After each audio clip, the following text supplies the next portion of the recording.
Hey there, and welcome to the Deep Dive. Today we're going deep on the concept of moral character. Okay. It's one of those big ideas in philosophy, and we're going to be looking at it mainly through the lens of the ancient Greeks Mm-hmm. and kind of tracing how those ideas have evolved over the centuries. Right. So get ready for a deep dive tailored specifically for you, a fellow philosophy enthusiast. Sounds like fun. I'm excited. Yeah, me too. To guide us on this journey, we'll be using mainly the Stanford Encyclopedia of Philosophy's entry on moral character. Okay. It's really a great resource, and we're excited to really kind of unpack it together. Yeah. So let's start with the basics. What exactly is moral character? Right. I mean, it seems pretty straightforward at first glance, but I think there's more to it than meets the eye. Yeah, definitely. Even just the word character itself has like a really interesting history. Okay. It comes from the Greek word character, and originally it meant a mark impressed on a coin. Hmm. Like a stamp that would give it its value. Oh, interesting. So initially it was a very concrete physical marking. Yeah, exactly. But over time, that meaning kind of expanded. It came to represent any distinctive mark of an individual. Okay. And eventually, this led to like our modern understanding of character as like the set of qualities that make someone unique. Right. So it became less about the physical marking and more about like the inner qualities that kind of make someone who they are. Exactly. And then philosophy comes along and adds another layer to it, Yeah. focusing on the moral aspect of these qualities. Right. So moral character becomes less about just being distinctive and more about the collection of qualities that make someone ethically admirable. I see. So it's about those traits that make someone a good person, someone we might even consider a role model. Exactly. Okay, so that's a good starting point. But why did the ancient Greeks place so much emphasis on character in the first place? Like, why did they think it mattered so much? Well, for them, it was all about living a good life, achieving what they called eudaimonia, which is often translated as happiness or flourishing. Okay, but this wasn't just about, like fleeting moments of pleasure. Right. It was something much deeper and more enduring. Exactly. They believed that true happiness stemmed from living virtuously, Okay. from cultivating those qualities that allow you to consistently make good choices and live in accordance with reason. So it's about aligning your actions with your values and living in a way that's both fulfilling and morally sound. Exactly. That makes sense. But even among the Greeks, there were some disagreements about how to define and understand virtue right. Right. They weren't like a monolithic block when it came to ethics. Yeah, that's true. I mean, they generally agreed on the importance of virtue for a good life, but they had some different ideas about what constituted a virtuous person and how those virtues were acquired. Okay, so let's dive into those different perspectives. Can we start with Socrates? Sure. I know he's often seen as the father of Western philosophy, so I'm curious about his take on virtue. Well, Socrates, through Plato's dialogues, often challenged kind of simple behavioral accounts of virtues. He argued that it wasn't enough to just perform certain actions.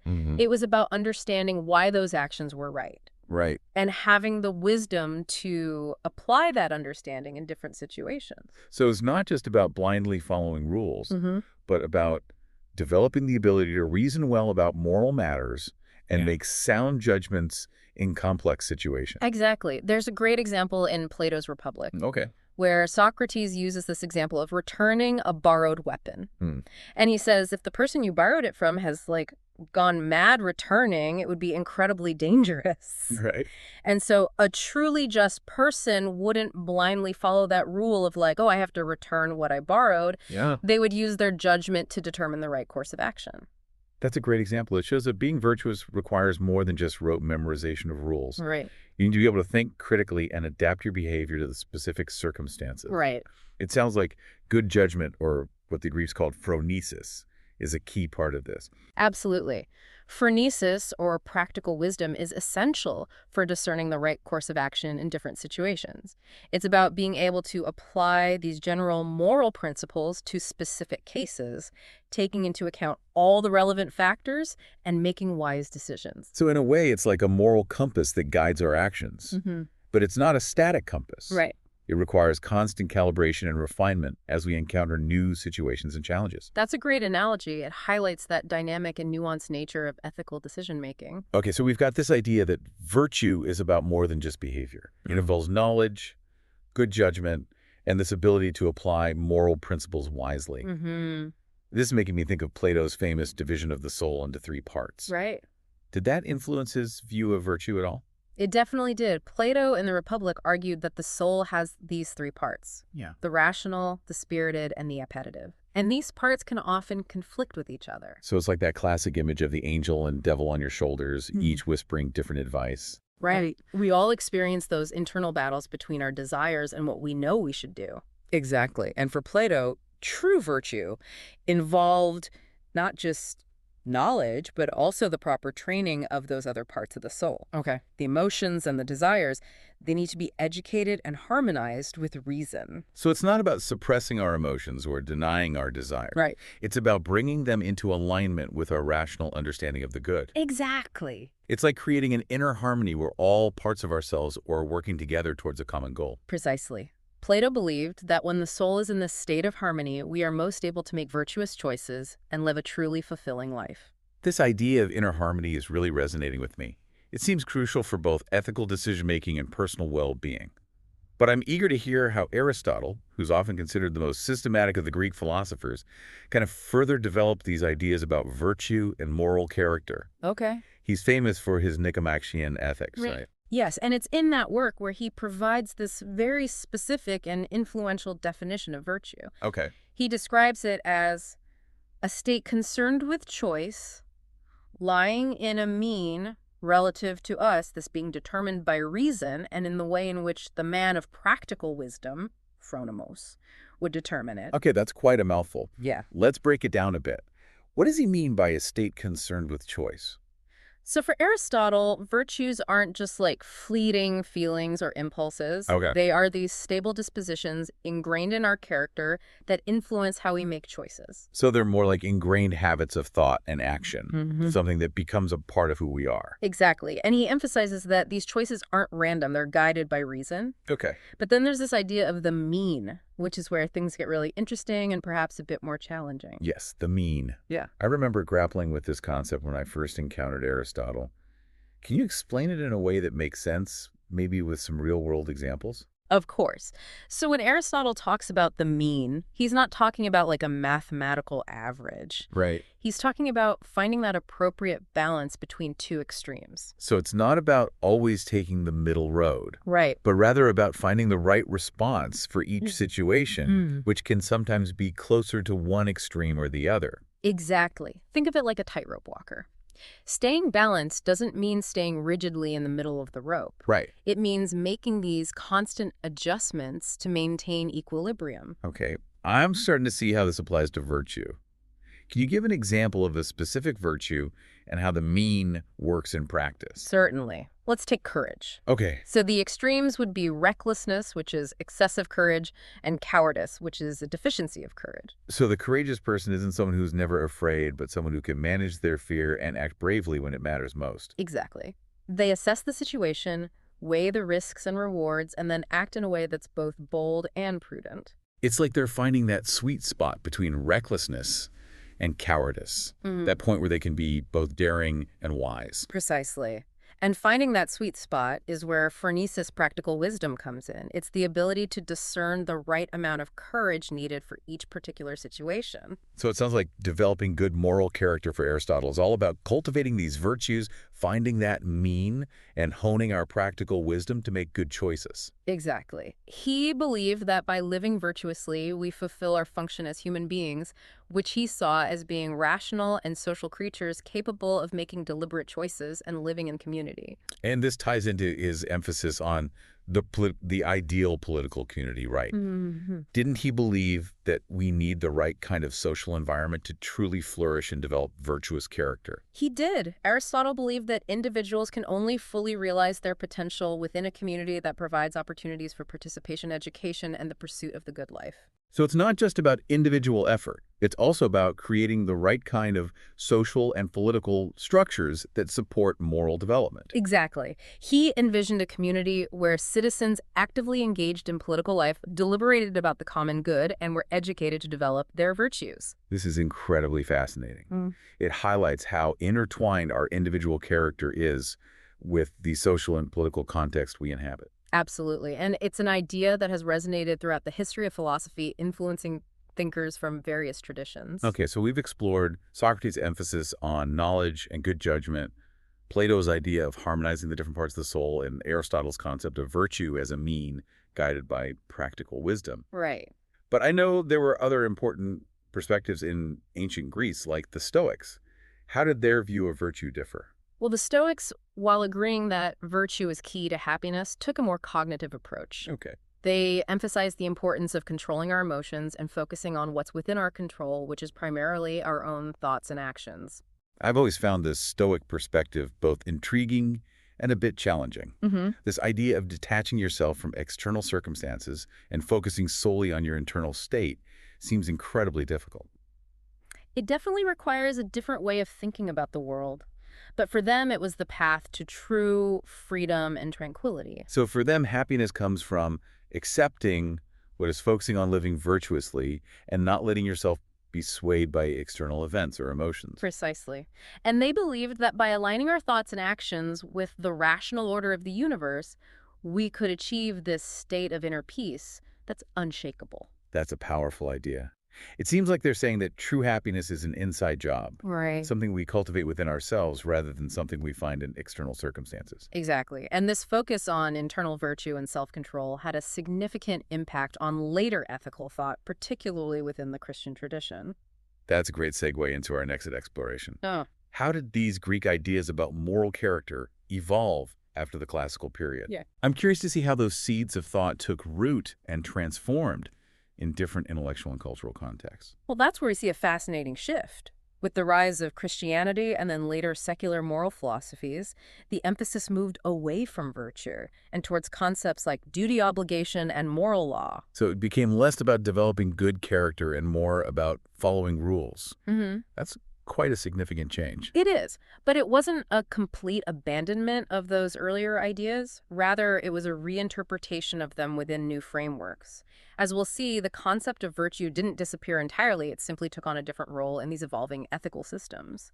So it's like virtue became a byproduct of right action rather than the foundation for it. Mm-hmm. That's a pretty significant shift in emphasis. But even during this period where duty and moral law were kind of dominant, were there any philosophers who tried to revive those ancient Greek ideas about virtue and character? Was there anyone who kind of pushed back against that trend? Absolutely, yeah. Several philosophers really inspired by the Greeks sought to bring virtue back to the forefront of those ethical discussions. Okay. One of the most prominent figures in this movement was David Hume. Right. He explicitly stated his preference for those ancient ethical theories. He believed that morality is ultimately grounded in our passions, not just pure reason. Oh, Hume. He was such a fascinating and influential figure. I love how he challenged those overly rationalistic approaches to morality. But how did he connect virtue to our passions? It seems a bit counterintuitive to think of emotions as the basis for moral behavior. Well, Hume made this insightful distinction between what he called artificial and natural virtues. Okay. So artificial virtues, things like justice and promise-keeping, rely on social conventions and institutions. Mhm.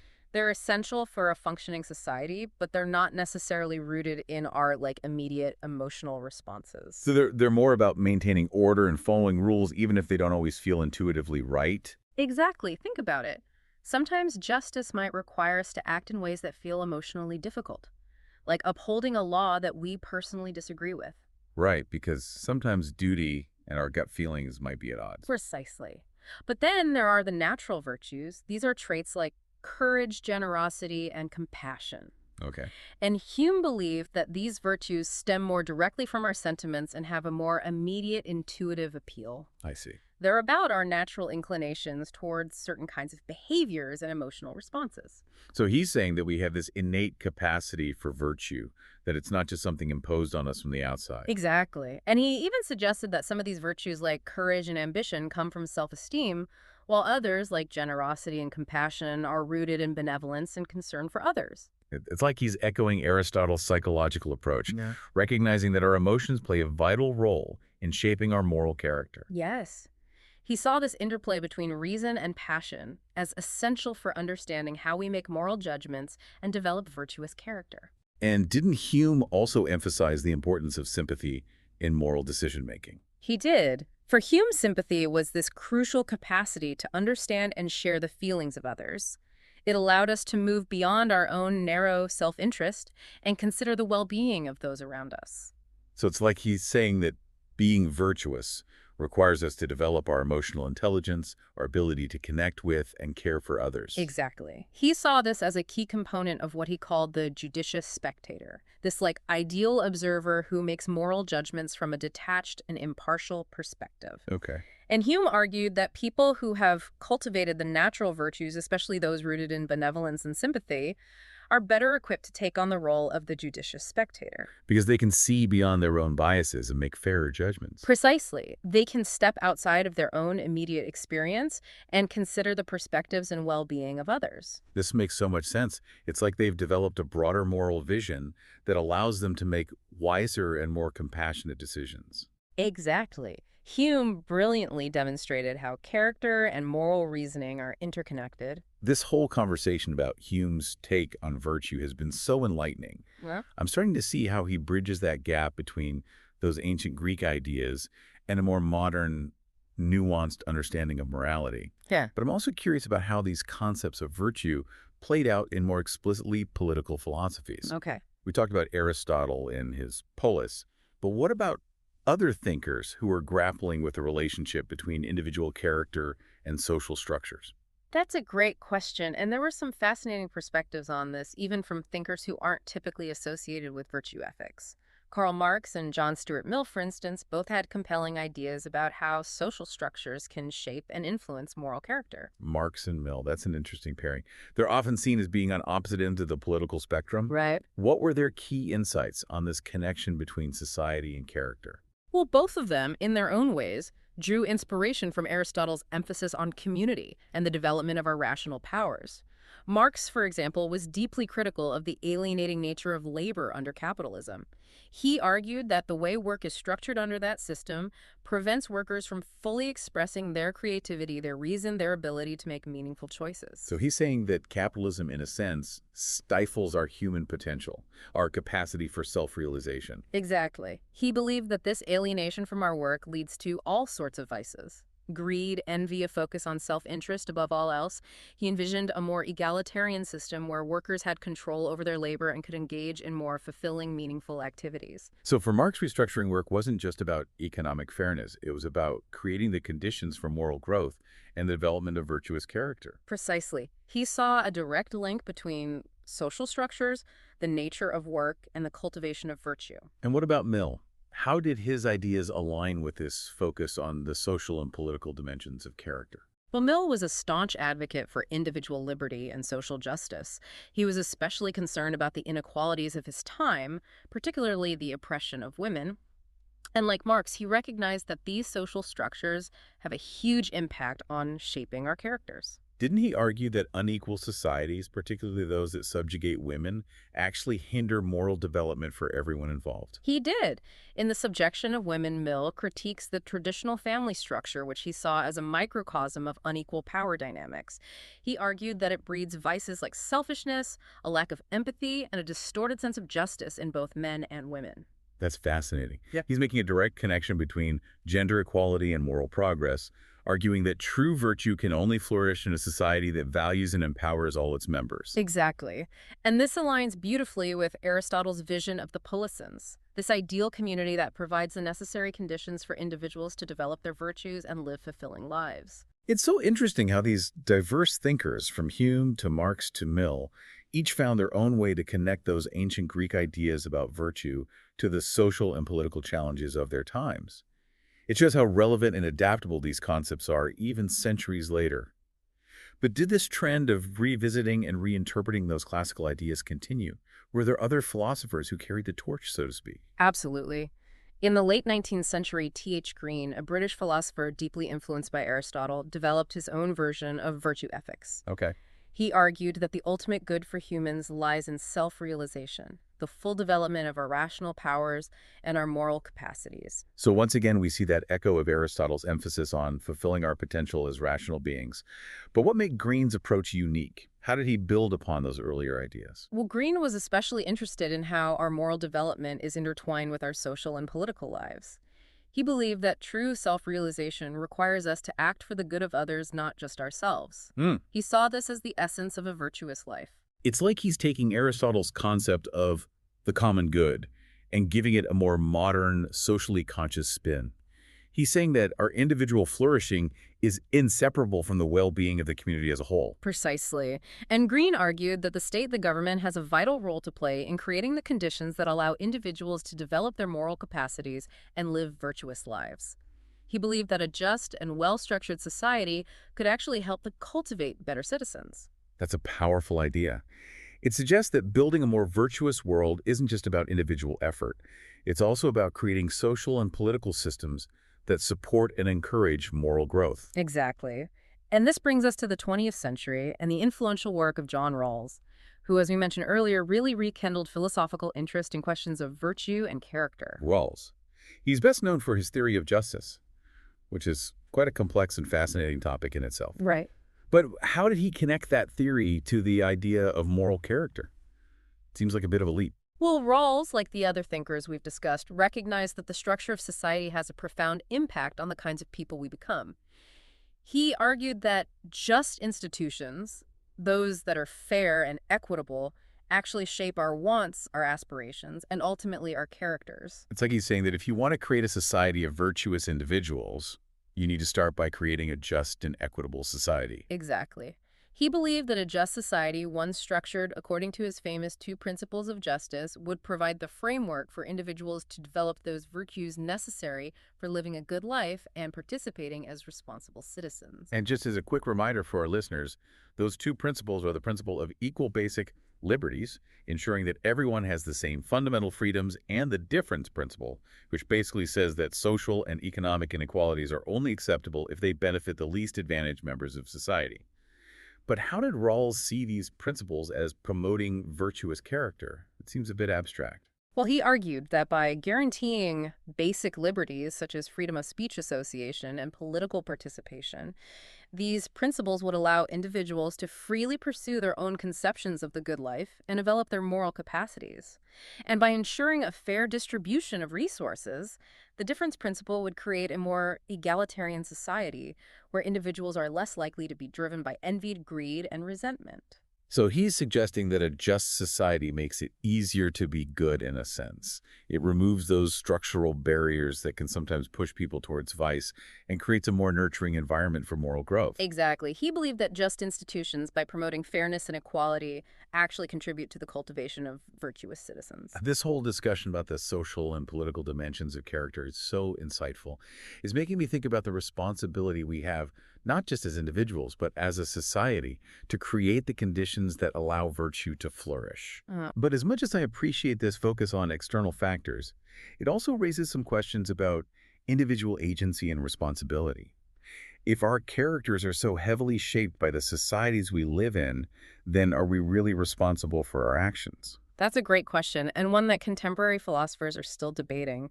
It touches on a long-standing philosophical puzzle: the relationship between determinism and free will. If our upbringing, our environment, and our social structures all contribute to shaping our character, then how much control do we really have over our choices and actions? It's like that classic nature versus nurture debate applied to ethics. But it's a question with real implications for how we think about morality and hold people accountable for their behavior. Exactly. And it gets even more complex when we consider some of the findings from social psychology, particularly the research on situationism. Right. Situationism. That's the idea that our behavior is largely determined by situational factors, by the specific circumstances we find ourselves in, rather than by those stable, enduring character traits that philosophers have emphasized for centuries.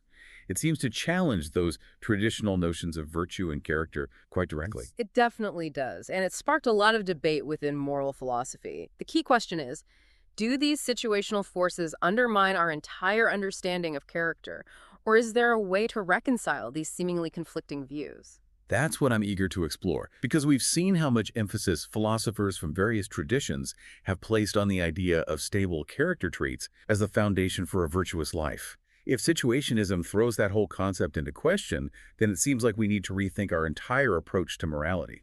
Well, let's delve into the research on situationism and see if we can unravel this puzzle. It's a fascinating and challenging area of inquiry, and one that might force us to reconsider some of our long-held assumptions about human nature and moral responsibility. Okay, so let's dive into this situationist challenge.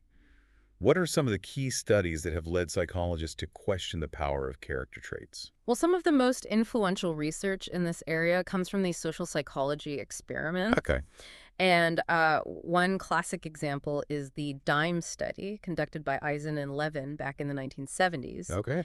And they found that people who randomly found a dime in a phone booth were significantly more likely to help someone who dropped some papers nearby. Oh, wow, that's fascinating. So Yeah. even something as small as finding a dime could influence someone's behavior, making them more inclined to act helpfully. Right. It's almost like a little boost of good luck can make you a more virtuous person, at least for a moment. Exactly. And it really challenges the idea that helpfulness is a stable character trait. Right. If it were, wouldn't those people have been equally likely to help regardless of whether they found a dime or not? Right. It suggests that situational factors, those random occurrences in our environment, can have a real impact on our behavior, Mhm. perhaps even more so than our underlying dispositions. That's the argument that situationists are making.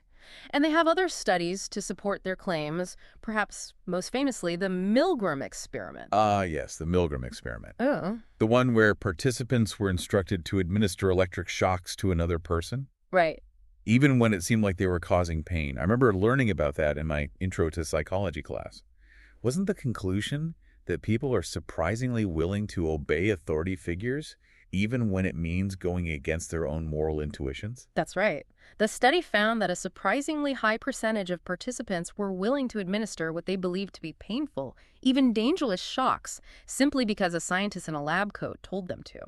It's a bit unsettling, isn't it? Yeah. To think that our behavior could be so easily influenced by external pressure, even when it seems like we're crossing ethical boundaries. It certainly raises some uncomfortable questions about human nature and the power of situational forces. Right. And it seems to challenge that traditional philosophical view that we have these stable character traits that guide our actions. If those traits were so robust, wouldn't people have resisted those commands even when faced with an authority figure? That's the argument situationists are making. But how have philosophers, especially those who champion virtue ethics, responded to this challenge? Right. It seems like it throws a wrench into their whole system. Well, they have a few key counter-arguments. Okay. First, they argue that situationists often misrepresent what character traits actually are. They kind of portray them as simple, inflexible dispositions to act in a certain way, regardless of the context. So it's like saying that if someone is truly honest, they'll never lie, no matter the situation or the potential consequences. Exactly. But that's a pretty simplistic and unrealistic view of character. Right. Virtue ethicists emphasize that having a virtue like honesty isn't just about blindly following a rule. Okay. It's about having the wisdom and discernment to understand when honesty is truly called for and how to express it in a way that's appropriate for the situation. Right. It's about finding that balance between being truthful and being tactful, knowing when to speak up and when to hold back. It's not just about having a rigid disposition. It's about having the judgment and sensitivity to navigate those complex social situations. Precisely. And this is where practical wisdom or phronesis comes in. Right. Virtue ethicists argue that virtuous individuals aren't just reacting to situations, they're actively deliberating about the best course of action, considering the potential consequences, and making judgments based on their understanding of what's good and right. So rather than undermining the idea of character, those situationist experiments might actually be demonstrating the importance of phronesis. Maybe those participants who obeyed the authority figure in the Milgram experiment lacked the practical wisdom to fully grasp the ethical implications of their actions, or to find a way to resist those commands. That's a very possible interpretation. And it Yeah. really highlights the fact that being virtuous isn't just about having good intentions. It's about having those intellectual and emotional skills to navigate those challenging moral dilemmas. And this brings us back to that idea of character development as an ongoing process, Yeah. something that requires constant effort and self-reflection. It's not like we're born with a fixed set of virtues that determine our behavior for life. Right. We have to actively cultivate those virtues, hone our practical wisdom, and learn from our experiences. Exactly. And this is where I think the insights of psychology can actually complement and enrich the philosophical study of virtue. Okay. Instead of seeing them as opposing forces, we can view them as different perspectives on the same complex phenomenon. That's such a great point. It's not about choosing sides, but about finding ways to integrate these different approaches to gain a more holistic understanding of character and moral behavior. Precisely. And there are some fascinating attempts to do just that. Okay. Some philosophers are drawing inspiration from psychological models like the Cognitive Affective Personality System, or VAPS model, to develop these more nuanced accounts of virtue. Oh, I remember reading a bit about that model. It emphasizes the dynamic interplay between our thoughts, emotions, and behaviors in different situations. Right. So it's not just about having a fixed set of traits, but about having a flexible and responsive system that adapts to the context. Exactly. And this model allows for more complexity and nuance in our understanding of how character traits manifest themselves. Right. It also helps to explain why our behavior might not always be perfectly consistent across different situations. Right, because we're not robots programmed to act a certain way. We're complex human beings who are constantly responding to and being shaped by our experiences. Mhm. But how does this CAPS model help us understand virtue? How does it fit into that philosophical framework?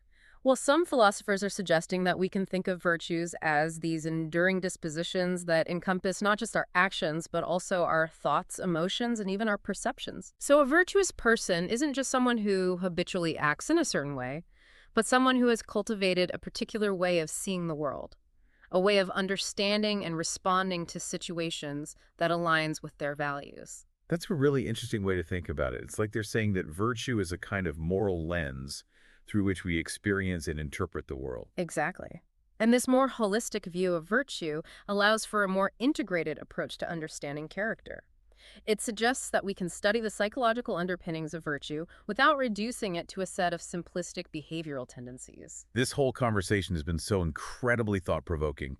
We've journeyed through centuries of philosophical thought on moral character, grappled with the complexities of situationism, and explored some fascinating new ways of thinking about virtue that bridge the gap between philosophy and psychology. It's been a real deep dive into a topic that's both timeless and incredibly relevant to our lives today. I completely agree. And as we wrap up this episode, I'm left with this sense of hope and possibility. Even though those situationist studies might seem to challenge traditional views of character, I think they ultimately point us toward a richer and more nuanced understanding of what it means to be a virtuous person. I couldn't agree more. It's not about achieving some kind of moral perfection, but about embracing that ongoing process of character development, cultivating those virtues, and honing our practical wisdom so we can navigate the complexities of life with greater integrity and compassion. Beautifully said. Thank you so much for sharing your expertise and insights with us today. It's been an absolute pleasure exploring this topic with you. The pleasure was all mine. And to all our listeners, thanks for joining us on the Deep Dive. We encourage you to continue pondering these questions about moral character and the role it plays in your own lives.